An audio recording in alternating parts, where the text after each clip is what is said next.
If you look at the world over the last year alone, it's easy to see why there's concern about the UK's foreign policy. Britain continued its unpopular occupation of Iraq but refused to call for a ceasefire when Israel bombed southern Lebanon.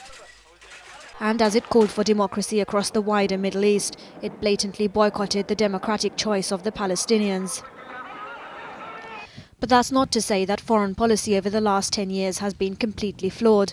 The report by Oxfam commended Britain for interventions in Sierra Leone and Kosovo, and an opinion poll published alongside the report says 67% of Britons would support sending forces overseas as a last resort to help stop genocide or mass war crimes.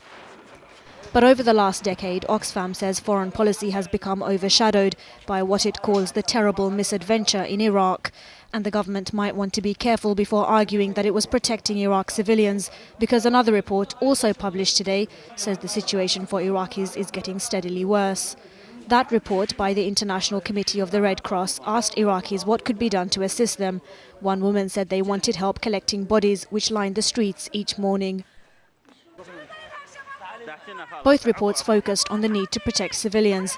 Oxfam says that despite current errors, the next Prime Minister shouldn't be afraid of interventions as a force for good. But the Foreign Office insists that its actions abroad in the last 10 years have been effective. A spokesman said, "We have rightly focused on hard security issues such as Iraq, Afghanistan, Bosnia, Kosovo and Sierra Leone, as well as softer issues such as climate change and poverty eradication. We disagree that the UK now exercises less influence because of Iraq."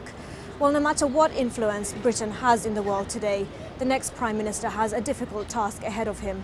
That is, if he's to reverse what may well be the misadventure of Tony Blair's foreign policy.